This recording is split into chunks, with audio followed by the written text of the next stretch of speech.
Dado que es una realidad obvia que el señor Garzón tiene una agenda bastante apretada, vamos a iniciar este acto, digamos, que tiene esta nomenclatura de narcotráfico 2.0, pues apostando en primer lugar por un poco lo que es la conversación. Yo tenía aquí una serie también de cuestiones que quería tratar con Baltasar Garzón, no ya solo como personaje... Lo que veo escrito ahí tienes una batería impresionante. Sí, es porque siempre me gusta hacer la pregunta con una pequeña carga de opinión. Sí, entonces, yo te voy a preguntar también por el libro. Esto es lo justo, el principio de contradicción, ¿no?, del derecho penal, que también conocemos.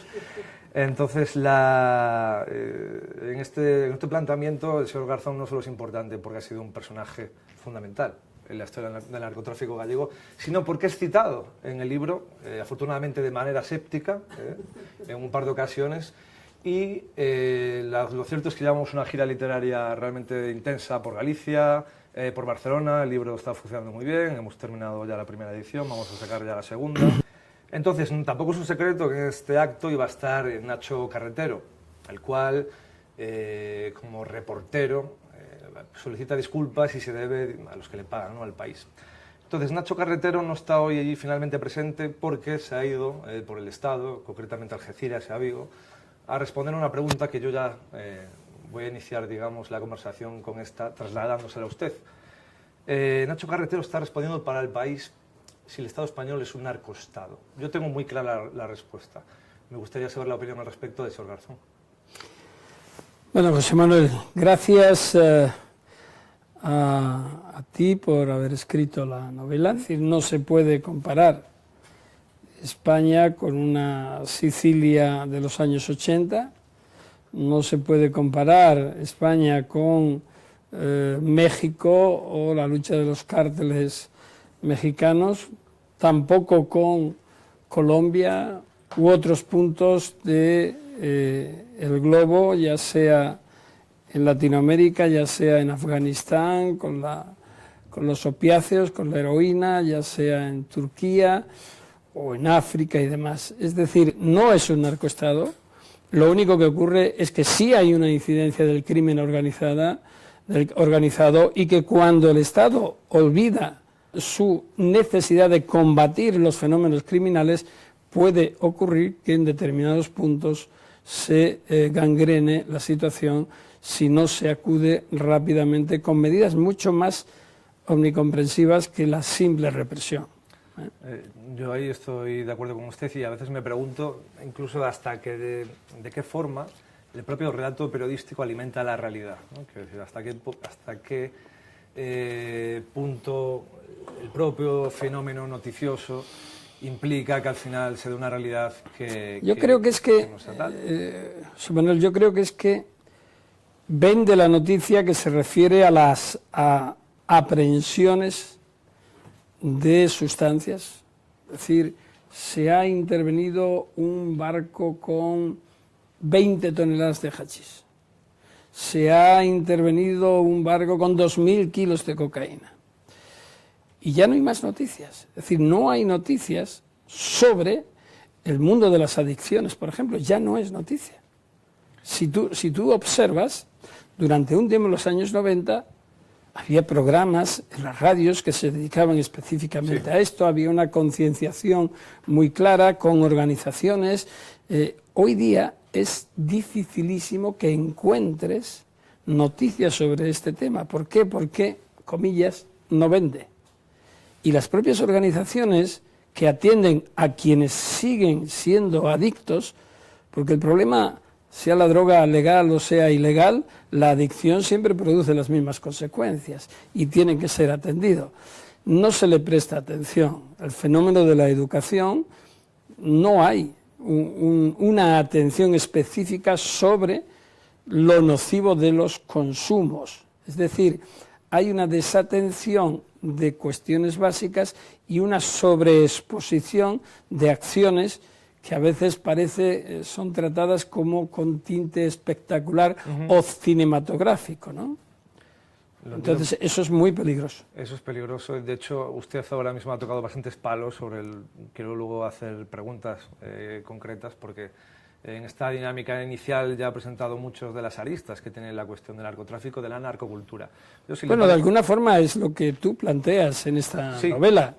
En esta novela se conjugan, aunque bajo la ficción y con algunos nombres propios reales, lo que es la entrada en el mundo de la droga, la adicción, las consecuencias de esas adicciones y el paso hacia la criminalidad, la ida y la vuelta, y cómo se va de un fenómeno de contrabando y se pasa al del tráfico de drogas, que es real, cómo se van estableciendo controles de mando y subordinación. En fin, yo creo que sí que nos puedes contar si esto es así y decir cómo se ve desde el mundo de la literatura un fenómeno como el narcotráfico, que tú tratas de exponer aquí y que lo haces bien porque se va dando una vuelta a todos los vericuetos demasiado intrincados que se conjugan, ¿no? Y a todos los actores que se conjugan, efectivamente. Yo,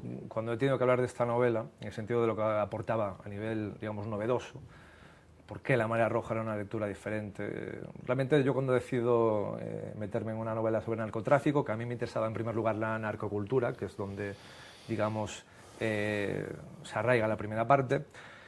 En la segunda parte sí que es cierto que además por una cuestión de timing sale Fariña y yo creo que con Nacho, incluso los dos paralelamente, sin haber tenido una conversación previa, vemos un poco esta cuestión del revival del narco, incluso un poco la banalización, ¿no?, del narcotráfico o de los sujetos, ¿no?, que comercian con este producto.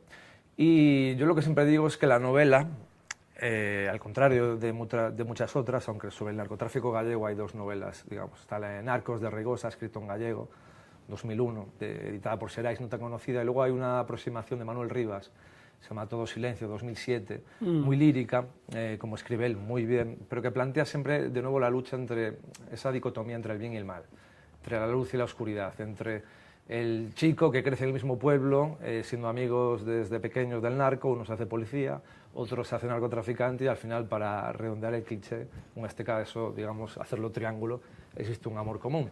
Entonces, en esta novela lo que yo planteo es que a efectos de la novela no existe el bien y el mal.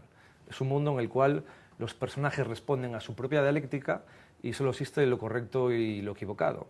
Es por esto que los narcotraficantes y todas las personas que, digamos, interactúan con ellos, porque usted ha dicho antes algo también muy importante, que aquí hay muchos vericuetos y muchos actores. Y yo siempre defiendo este aforismo de si uno sigue a la droga, si pone a un policía siguiendo la droga, llegará a un usuario de droga. Si uno sigue el dinero de la droga, como bien sabe usted mejor que yo, llegará a todas partes. Y el planteamiento que hace esta novela es del punto de vista del enemigo. Billy Wilder siempre decía, ¿no?, un director de cine negro de los años 40 y 50 de Hollywood, que le faltaba el punto de vista del enemigo. Por aquel entonces estaba J. Hoover diciendo que el FBI tenía que ganar en las películas. Y en este caso solo es el enemigo. Yo planteo la novela solo desde el punto de vista del narcotraficante. Sí, porque no se salva a nadie. ¿A quién salvas? Es que es un mundo donde hay salvación, señor Garzón. ¿Usted lo ha visto desde el otro lado? Sí, ¿Es un lo mundo puede donde ver. hay salvación? Habéis visto el quiebro que ha hecho para no decir a quién salva. Eso es inteligente por parte del autor porque así no adelanta acontecimientos. Sí, de la droga se sale, del narcotráfico más difícil, ¿no? Porque siempre tienes una deuda pendiente. Aquí hay varias deudas pendientes que se van ajustando unas a otras y cuando te piensas y te crees que ya está todo hecho simplemente porque estás en una buena reunión de amigos hablando de un libro, no puedes calcular que alguien esté pensando bajar por esa escalera y acabar contigo. ¿Por qué? Porque había una deuda pendiente quizás, o un ajuste de cuentas quizás, que no se tuvo en cuenta. Yo eso lo he vivido, ¿no?, con personas ¿Y sobre usted? Directamente implicadas. ¿Usted todavía tiene esa sensación de que alguien puede ajustar cuentas con usted por el papel que tuvo con respecto al narcotráfico? Bueno, yo lo he creo hecho por que la forma tan gráfica que lo ha explicado ahora, que alguien baja por unas escaleras aquí. Yo creo que ya pasó tiempo, pero bueno, recuerdo a un narcotraficante, pero ya está muerto.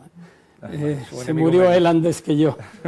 A un narcotraficante turco que se llamaba Urfi Zetinkaya, que paralítico, y venía en un sillón de ruedas, y era el segundo o tercer narcotraficante más importante del mundo de la heroína, ¿no?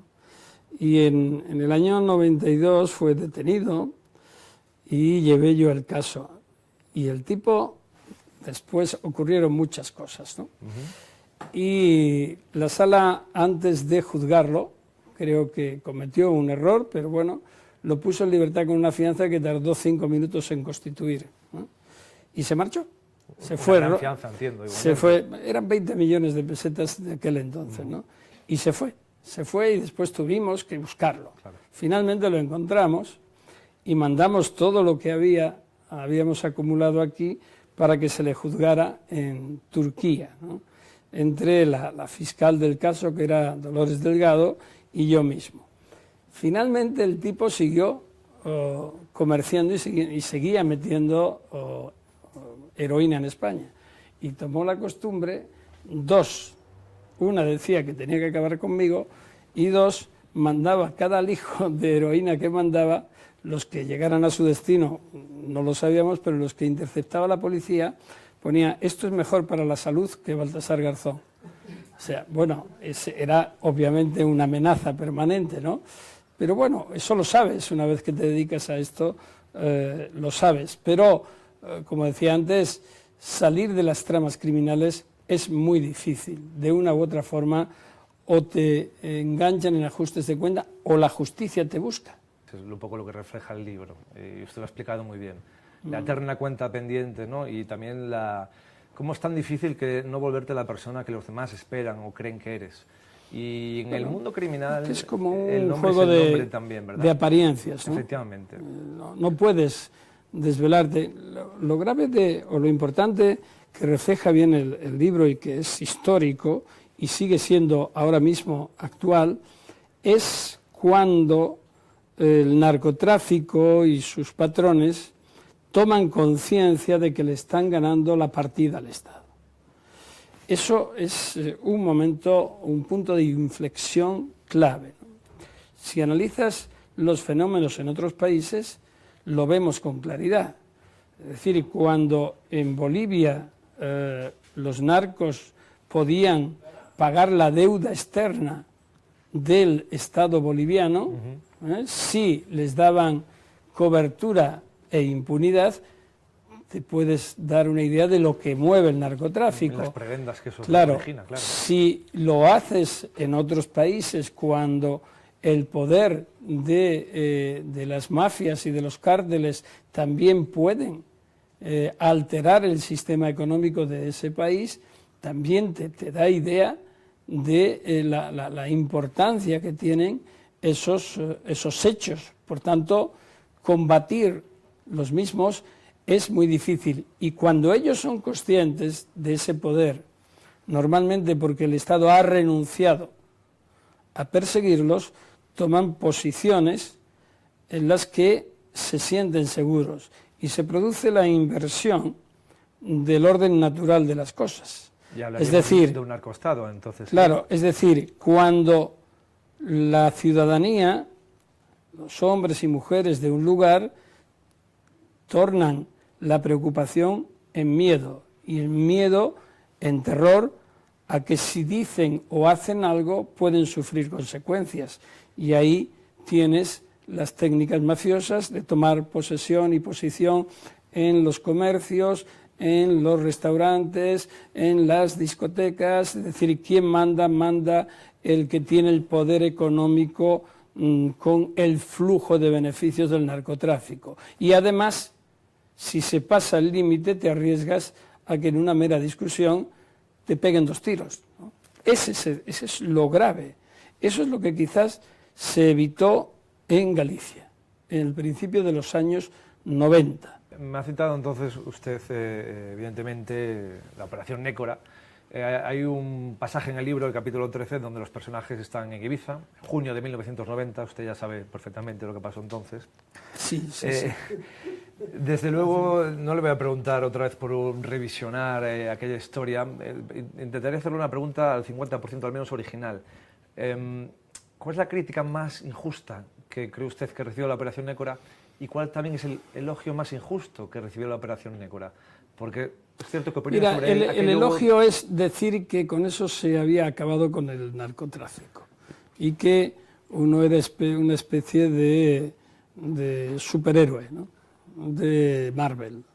Eso no es verdad. ¿No le gustaba a usted esa representación que se hizo? No, ni me gustaba ni me gusta. Ni le gusta actualmente. No, porque eso tiene como contrapunto que luego cuando ves la realidad, pues lo pasas mal, ¿no?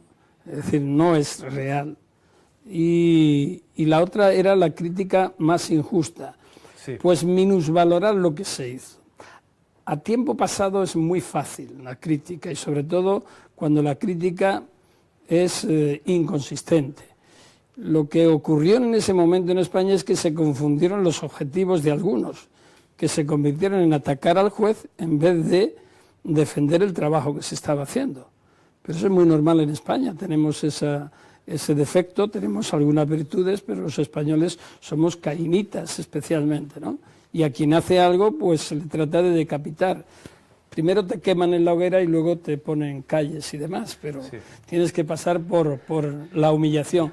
En este caso, si lo miras con la perspectiva de veintitantos años, 27, 28 años ya, te darás cuenta con qué pocos medios y cuánto se consiguió. Lo importante de aquella época y de la Operación Nécora es el impacto que produjo y la confianza que generó en la sociedad, y sobre todo en la sociedad gallega. De alguna forma, las madres que estaban transidas de dolor porque echaban de menos esa compañía, la sociedad civil que se veía sola, vio que el Estado por fin prestaba atención y fue una concatenación. Es decir, el inicio de la Operación Nécora no terminó el 12 de junio de 1990, sino que terminó varios años después y con varias y sucesivas operaciones. Usted ha hecho referencia a algo que en Galicia ha sido tremendamente popular, pero cada vez también yo en estas presentaciones me he encontrado también una crítica soterrada y no tan soterrada, las madres contra la droga. Me gustaría saber en primer lugar cuál fue la relación que tuvo usted con ellas, es decir, en qué momento aparece en la instrucción. Porque está esta frase, que me imagino que como tantas otras se ha atribuido casi al imaginario colectivo, pero no sé si usted la dijo, ya llegamos de Madrid a hacerles caso. Y, bueno, en realidad no hizo falta que se dijera así. Lo que ocurrió fue una reacción popular muy normal, pero muy bonita a la vez. Es decir, nosotros no avisamos a nadie, por obvias razones. Claro. La operación puede ser que hubiese salido mejor o ser un desastre si se hubiese abierto más el círculo, porque era evidente la porosidad que había en la zona. Y tuvimos que sacar toda la investigación de allí porque existía el riesgo real. De hecho, nos quedamos donde nos quedamos porque la siguiente fase teníamos que ya entrar y tomar decisiones que de alguna forma no dependían del círculo estricto de investigadores, sino que había que pedir información a bancos, información a compañías, a empresas, y entonces ya no tenías control de qué dato se podía filtrar y quién podía filtrarlo, y obviamente era absolutamente un fracaso. Por eso tuvimos que andar con los medios que teníamos y principalmente basados en los testimonios de dos colaboradores, de Ricardo Portavales y José Manuel Padín. Entonces, al ir allí, insisto, fue algo espontáneo. Es decir, nadie convocó a las madres, nadie convocó a Erguete. Salieron, surgieron en cada uno de los puntos donde se estaba haciendo la operación y a partir de ahí, insisto, tomaron posesión de las calles que nunca debían de haberlas dejado. Tomaron posesión de lo que a la ciudadanía le corresponde, de sus instituciones, de sus ciudades. Ya no era el modelo de Sito Miñanco, benefactor, o de personajes rutilantes que aparecían presidiendo actos benéficos o haciendo cabalgatas, sino que fueron identificados como lo que eran. A partir de ahí, lógicamente, la presencia de la sociedad civil a través de madres y a través de familiares fue fundamental, porque eso ayudó a generar una conciencia y aparecieron también los problemas de las adicciones y se hicieron presentes, ¿no? De modo que no es que se les dijera ya estamos aquí para ayudarles, pero yo siempre he dicho que sin el compromiso de la sociedad civil hubiese sido mucho más difícil. Y yo en las presentaciones me estoy encontrando con una cuestión que no sé si a usted se la ha suscitado ya alguna vez, pero que ya habla un tanto quizá de la distancia, ¿no? Y de que ahora la gente tiene una capacidad de reflexión, digamos, al menos de verlo, la perspectiva con un gran angular. En los años 80, usted, como bien sabe, no solo en Galicia, por todo el Estado hubo lo que se llamaba la generación perdida. Muchos jóvenes que los perdimos por el consumo de heroína. De hecho, yo en las presentaciones siempre aludía a un documental, La Marea Blanca, no sé si usted lo conoce, donde sí.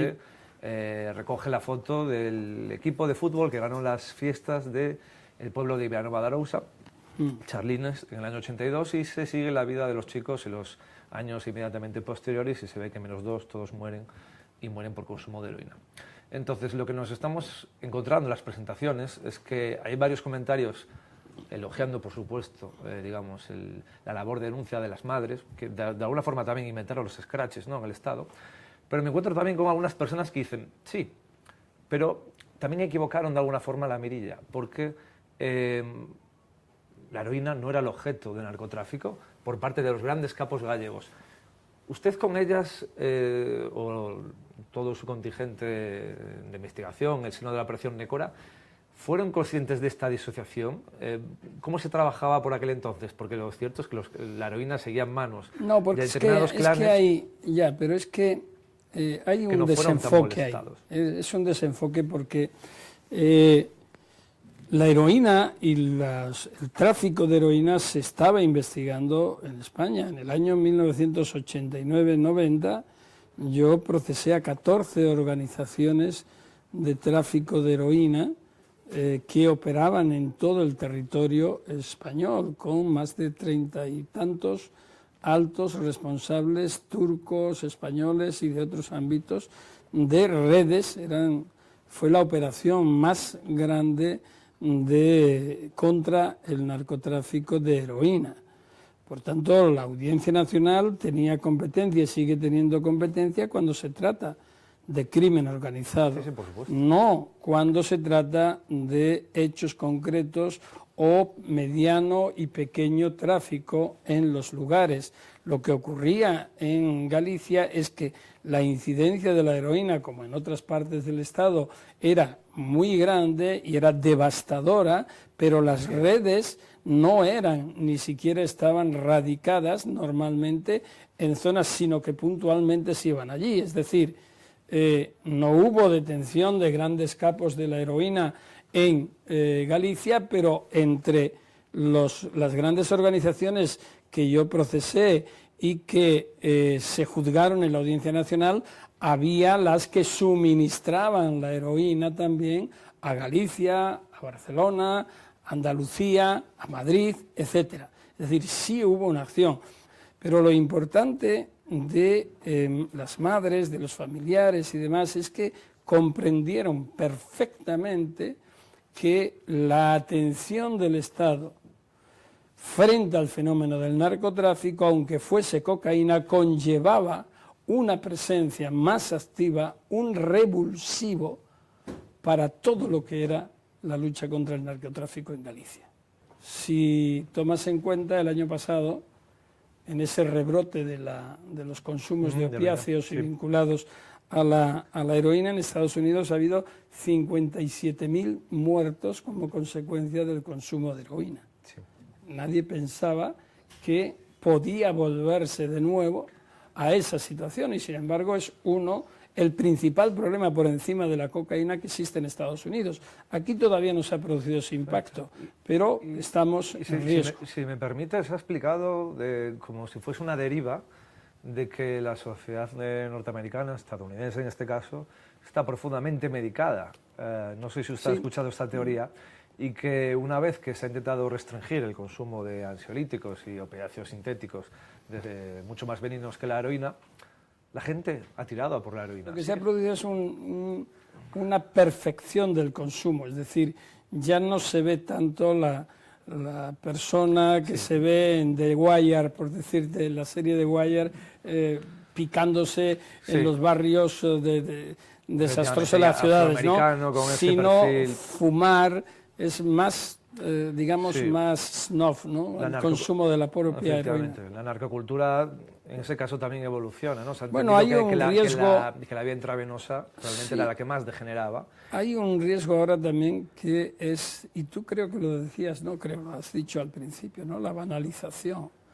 Y creo que eso es un riesgo porque se está produciendo una especie de cultura que minimiza o banaliza los efectos de las drogas, y hay una especie de exaltación a determinadas figuras o narcotraficantes, quizás motivados por series cinematográficas o modelos que ante la desesperación se ponen como ejemplos, ¿no? Yo estoy pensando ahora en el Chapo Guzmán, que ahora bien está en prisión, pero durante el tiempo que estuvo en libertad era como una especie de héroe popular en México, porque se escapaba de las prisiones, eludía la acción policial, pero claro, no contaban con que corrompía policías, corrompía funcionarios de prisiones, mataba a gente, secuestraba a gente, y había un porcentaje impresionante que niños entre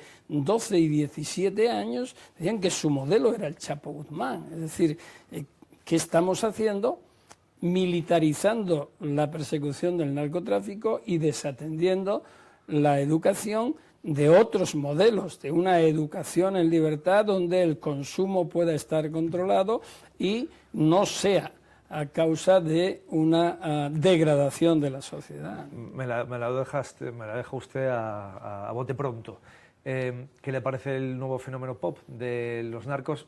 ¿Qué le parece especialmente que haya muchos chavales gallegos de calle, y no gallegos, en aquel entonces, pero ahora, estoy viendo a Sito Miñanco, lo estoy viendo en la serie de Fariña, les atraiga más el personaje de Sito Miñanco que el de Baltasar Garzón? ¿Qué estamos haciendo mal? Porque a lo mejor porque a Baltasar Garzón no lo ponen con una degradación con una chica panameña impresionante en la serie, no sé, le gustará ver más a la representación de Sito Miñanco con una mujer nuevamente haciendo un uso, y es una crítica pero que se me tome con cariño, ¿no? Sí. Es una serie de ficción, pero bueno, de alguna manera todo va concatenado, es decir, se alió durante mucho tiempo la cuestión del sexo al éxito y a la droga. Es decir, los narcos tenían las mujeres más espectaculares, si eran jefas, pues los hombres más espectaculares, y tenían el dinero fácil, los coches más impresionantes. Es decir,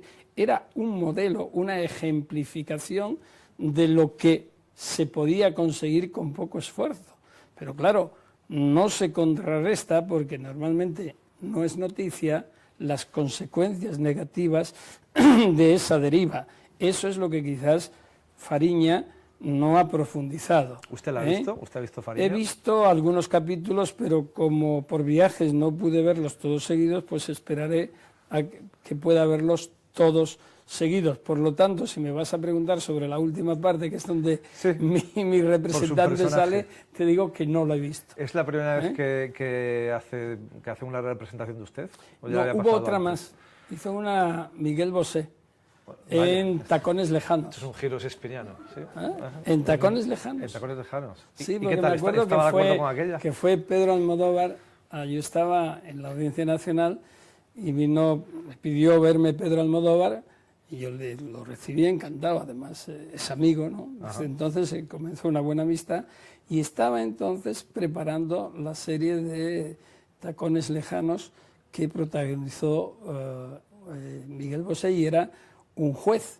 Y entonces Yo al principio no sabía por qué fue a verme, pero luego ya me dijo, bueno, es que vamos a hacer una película y una representación del juez. Yo me recuerdo que tenía entonces un traje así verde caqui tipo guardia civil y me calcó además la chepa sí que ya empezaba a tener, los andares con los brazos dejados, era idéntico, de modo que, pero no identificaba al juez Garzón, sino el modelo de juez que sacó fue él, de modo que, aparte de eso, algún documental o alguna historia esa, pero así de ficción, no. Yo le comento... Tengo que conocer al actor para hablar con él y que me cuente cómo se ha sentido en el personaje. Claro, cómo se ha metido, ¿no? ¿Qué sistema ha utilizado? No he hablado con él. Yo le cuento un poco la imagen que vimos y además creo que es una opinión compartida. Vimos una persona muy joven en aquel instante, eso es evidente. Usted tenía prácticamente 33 años. 33 años, pues era más joven que yo incluso, por aquel entonces. Y vemos una persona ambiciosa. Vemos también una persona de acción, incluso usted lo meten en una especie de redada, un hórreo donde esconden cocaína y se tiene que esconder, me imagino que esto no ha sucedido, se tiene que usted pertrechar detrás de un coche porque llegan los narcotraficantes. Tampoco. Evidentemente Yo siento quitarle emoción a la ficción, pero eso no ha sucedido y luego sí que se he estado en otros más complicados que eso, pero bueno, en ese no. Y luego hemos visto a un personaje que en algunos momentos personales casi bordea una determinación cercana a la locura, obsesionado. Es lo que ha reflejado la televisión. Un personaje bueno, yo te puedo decir, casi un cruzado. No sé, los cruzados no me gustaron nunca, aunque me gusta mucho la novela histórica, y conozco muy bien toda la época de los cruzados y Tierra Santa y todo esto, pero no son mi modelo, ¿no? Entiendo. El fanatismo no es mi modelo. No, lo que sí te doy la razón no era ambición, como no fuera la ambición que conllevaba el luchar contra la criminalidad organizada. Mis modelos como jueces, lo he dicho en alguna ocasión, son los jueces italianos. Son Paolo Borsellino, es Giovanni Falcone, pero también jueces norteamericanos que después tuve ocasión de conocer de una y otra forma, Louis Freeh, que era un fiscal que después fue director general del FBI, al que conocí y con los que trabajé de una u otra forma, ¿no? Caponetto, que era el jefe del pool antimafia de Palermo, con el que trabajé y conocí y tuve una grata amistad, con los jueces de Mani Pulite, estos en el ámbito de la lucha contra la corrupción, Antonio Di Pietro, con el que sigo teniendo relación y buena amistad, y entonces sí enfoqué la lucha contra el crimen organizado desde la justicia con unos parámetros parecidos, y siempre tendiendo a ir al núcleo de ese crimen, es decir, por qué se movían estas organizaciones. Tampoco había que ser muy inteligente, ¿no? Es decir, el interés económico. Por tanto, hay que ir al núcleo de la organización y a agarrar bien lo único que las mueve. Lo demás, bueno, yo siempre he dicho que va en el sueldo, ¿no? Es decir, tú tienes que estar dispuesto a las críticas buenas, a las regulares o a las óptimas, pero bueno, haces tu trabajo lo mejor que puedes. Yo te quería preguntar, le cojo el libro, ¿cómo se... Es decir, yo he visto en el libro La María Roja, que es un excelente libro, que ya en mi tira decía que es de lectura obligada en 2018, no es una novela fácil de leer, es compleja, pero una vez que le agarras el tranquillo, digamos, en esa permanente ida hacia adelante, hacia atrás, vas estableciendo un hilo conductor que te lleva totalmente cautivado hasta un final, digamos, inesperado, sorprendente, ¿no? Cuando menos. A mí me gustaría que nos dijeras por qué construyes esta novela. Es decir, ¿tuviste modelos reales cuando la Operación Nécora, que tú debías de ser bastante joven, ¿Estabas allí? ¿Supiste algo? ¿Lo conociste después? ¿Dónde bebiste en las fuentes para hacer esta novela? Precisamente la pregunta que le iba a hacer también hilaba un poco con la concepción y también con la nomenclatura que han puesto a esta charla, ¿no? Y a este vídeo, Narcotráfico 2.0. Le respondo explicándole mis motivaciones. Yo estoy desarraigado de la vida gallega ya desde hace una década. He hecho una única novela anteriormente sobre una célula anarquista en la Barcelona contemporánea, en la Barcelona actual. Y yo me encuentro con que luego para la segunda novela, que usted como bien se imagina es el do de pecho narrativo, donde uno tiene que ver si tiene una proyección como escritor o no, yo me encontraba con 3 temas que en aquel instante, en 2015, veía totalmente infraexplotados a nivel cultural.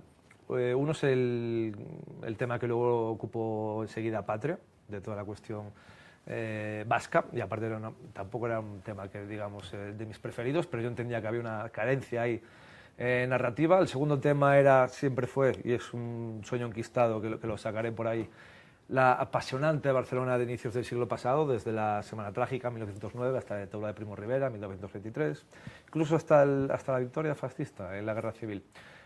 Sobre esa época siempre nosotros tenemos muy clara la iconografía, ¿verdad?, de Norteamérica, de Estados Unidos, de Lyonés, de Al Capone, de Baxi Siegel, pero no se conoce apenas, o no como debiera, la Barcelona de los anarquistas, la patronal, los sindicatos, la CNT, y sobre todo el Crisol también, que era el paralelo entonces, ¿no?, que siempre se decía que París era el que imitaba al paralelo de por aquel entonces. Y el tercer tema era el narcotráfico gallego. Era como unos señores perdidos de una tierra bastante perdida como la mía, se convierte con unas inercias también muy gallegas y muy singulares, de las que Nacho da buena cuenta en el prólogo, porque dice, bueno, es que nosotros, tanto yo como José Manuel, pertenecemos a esa generación que se da cuenta de la singularidad gallega cuando emigramos de allí. Y cómo estos señores acaban por unas, como bien decía, unas inercias realmente que no suceden en otros lugares, como puede haber sido Asturias, Portugal, convirtiéndose en los insignes socios de carteles, como cartel de Medellín, cartel de Cali, cartel del Norte del Valle, cronológicamente. Entonces, en 2015 yo decía que aquello evidentemente no había sido explotado culturalmente. Ahora está retorcido hasta la saciedad y seguramente sea un tema que acabe hastiando. Pero aquel entonces nosotros, tanto Nacho como yo, insisto, de forma paralela, porque sí que nos conocíamos de la misma ciudad, pero no teníamos una gran amistad, él optó por irse a Fariña, periodismo narrativo, hacer un compendio de todo lo que estaba escrito, y yo opté por irme a la novela. Y una novela que yo planteo desde lo que a mí me importa, desde la narcocultura. Entonces, hay un personaje, como bien está referido, hay 3 planos principales, ¿no? El año 92, antes de que el protagonista entre en prisión, el año 2000, donde yo ya tengo 18 años, y hay un plano temporal distinto al final de la novela, que es tan solo efectos de ese final que usted ha citado. Entonces yo tenía 18 años y también algo menos en los finales de los 90 en Galicia.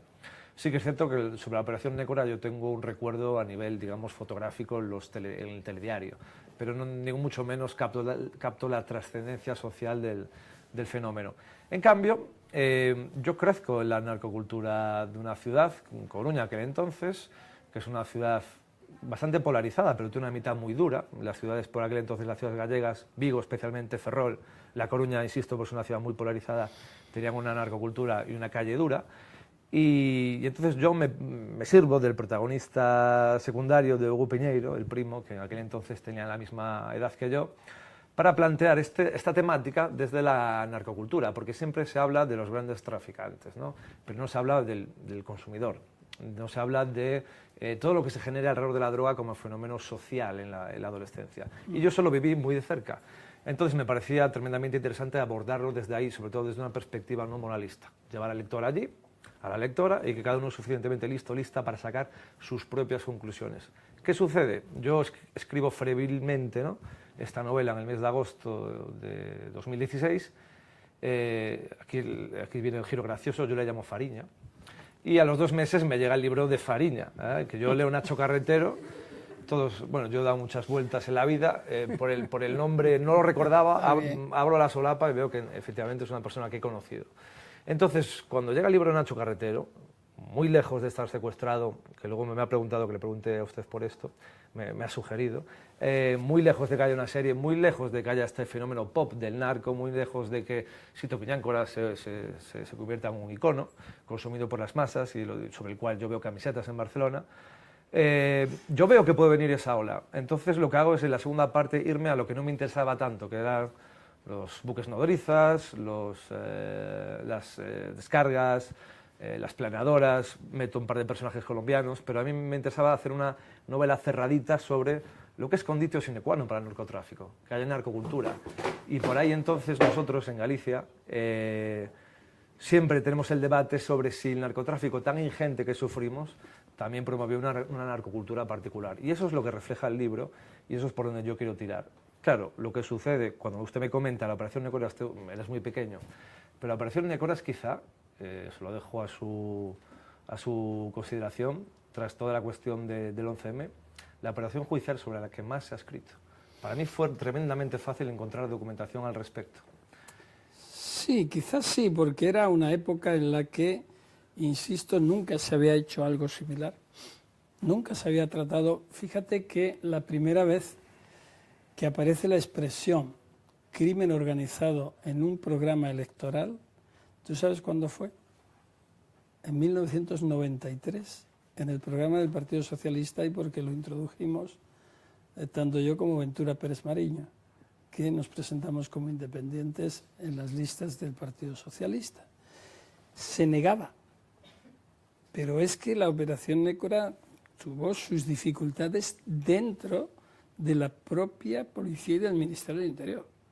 No fue fácil.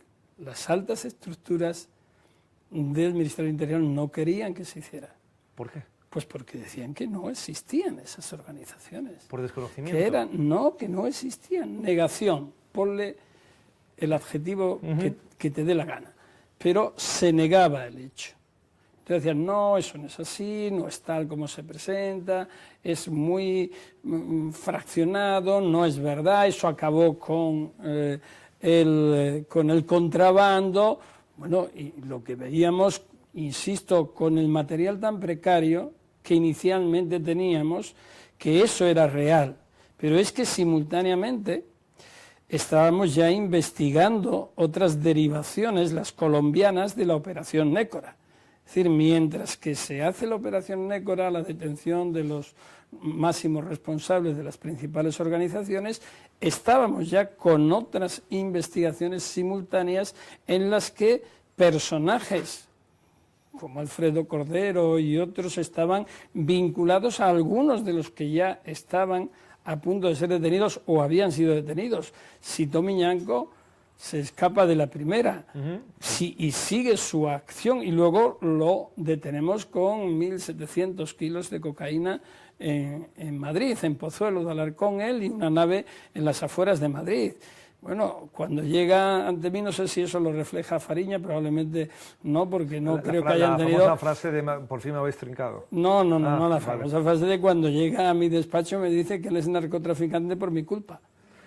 Que yo lo había inducido al narcotráfico porque él era un buen hombre y que como fui a detenerlo en junio de 1990 se tuvo que escapar y entonces se dio la mala vida. Y luego pues se me hincaba de rodillas allí diciéndome que bueno que era un honrado hombre de negocios, ¿no? En fin, esa era la sensación. Pero es que, fíjate, que no le quito razón a Miñanco. Es que yo creo que él creía realmente que era esto, porque esa era la cultura. Él estaba convencido que eso era lo normal. ¿Por qué? Porque lo había vivido, había prosperado, entonces, bueno, eso era lo normal, no era malo, era lo que tocaba. Y entonces cuando alguien va y te dice, no, oye, que meter 2.000 kilos de cocaína, que no es lo normal, que eso tiene, en fin, que es malo, ¿no? Sí. O que puede ser malo. Entonces empieza a decir, bueno, ¿y esto cómo es posible, no? Y así sucesivamente. Pero luego a lo largo de la década de los 90 es impresionante el volumen de acciones y sobre todo la visión que se va teniendo desde el ámbito de la justicia, de la Audiencia Nacional, de la Fiscalía Antidroga, donde inicia esa trayectoria Javier Zaragoza, pero después se incorpora una fiscal, que es Dolores Delgado, que es impresionante la labor que hace. Los casos más importantes de narcotráfico después de la nécora de Gallego y relacionados con Galicia y demás, los hace esta fiscal. La operación Temple del Tansare, que son 13.000 kilos, 13.500 kilos de cocaína de un total introducido de 50.000. Fue la organización más importante, y ahí en Póvoa do Caramiñán llegamos y conseguimos en una declaración que el tipo confesara que tenía 5.000 y pico kilos, 5.600, 4.000 y pico en neto, escondidos en un hórreo. Y yo creo que Fariña toma de ahí pero no. Pero usted me no río estaba porque no fuimos nosotros, fue el director general de la policía, que me ahorró el nombre, porque ahora lo está pasando mal, y casi se caía en el monte de las pastillas de cocaína, pero se tenía que hacer la foto, ¿no? Y se la hizo, ¿no? Es decir, el trabajo fue ímprobo. ¿Qué ocurre? Que después se dejó de actuar con esa sistematicidad y se perdió la perspectiva del crimen organizado, porque los narcos aprendieron que grandes organizaciones ya no eran operativas. El narcotráfico 2.0. Entonces, claro, buscaron grupos más pequeños, pasaron los segundos, los terceros niveles, empezaron a desperdigarse, empezaron un falso menudeo. La organización era no estar organizado. Pero, también me la ha dejado a bote pronto. Tú dispara, a ver lo que hago. ¿Usted sigue creyendo en la represión policial y judicial? Yo quiero que me decís, ¿usted sigue creyendo en Dios? Y me ibas a poner en un problema. Dime. No, es algo más mundano, no tan místico. ¿Usted sigue creyendo en la solución o la represión policial y judicial para el problema del narcotráfico? Nunca he creído que sea la única medida. Es una medida necesaria. He creído en la lucha contra el crimen organizado. Pero mira, la primera vez que se tipifica como un crimen perseguible el narcotráfico, digamos en términos actuales, entonces era el tráfico de las redes de opio, fue en una convención, la Convención de Nueva York de 1912, que después se traslada al Tratado de Versalles, que es el que pone fin a la Primera Guerra Mundial, y que no se aplicó más que en el punto referido a el narcotráfico, porque respondía a un acuerdo para poner fin a las distintas guerras del opio que venían de décadas anteriores. Es decir, fue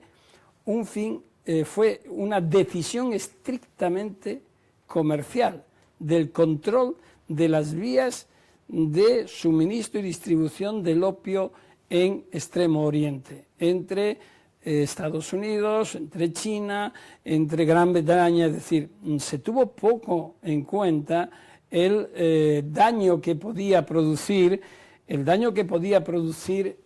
los consumos, y se primaba cómo controlar los tráficos, pero por el flujo económico.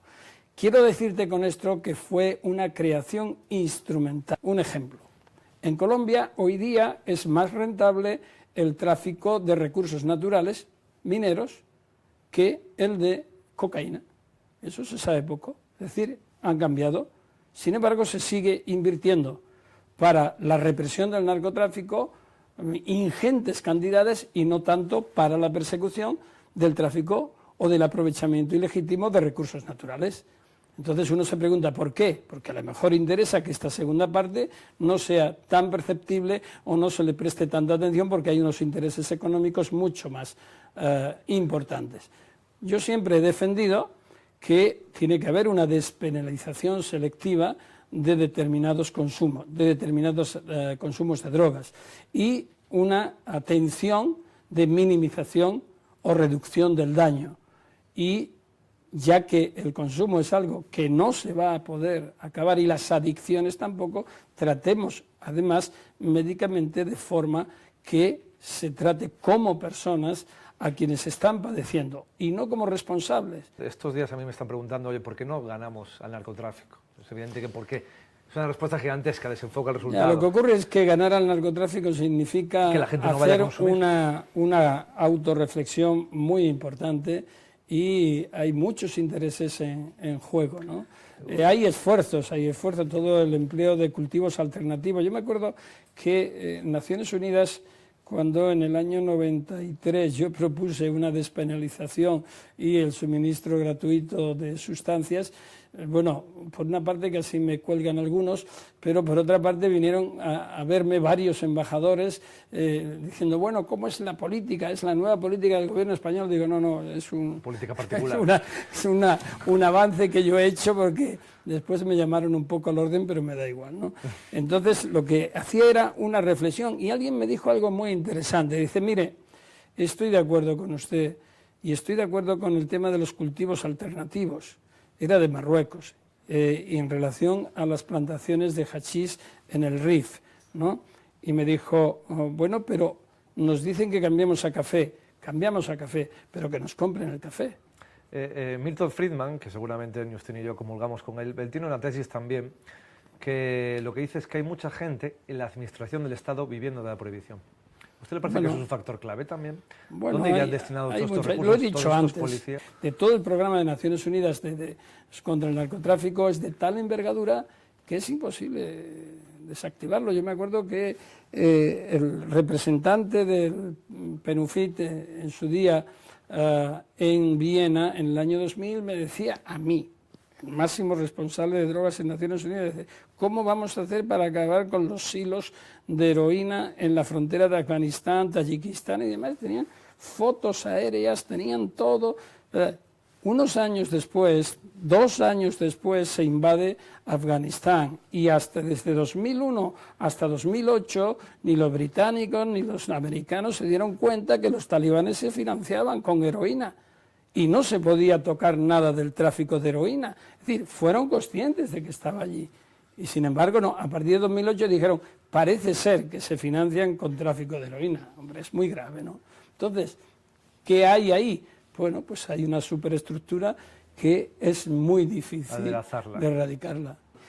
Estoy seguro que la marea roja va a dar mucho de sí y, bueno, a lo mejor tenemos una marea roja seria después, ¿no? Muchísimas gracias por estar aquí. Un placer. Por favor, un placer. Un placer. Baltasar Garzón.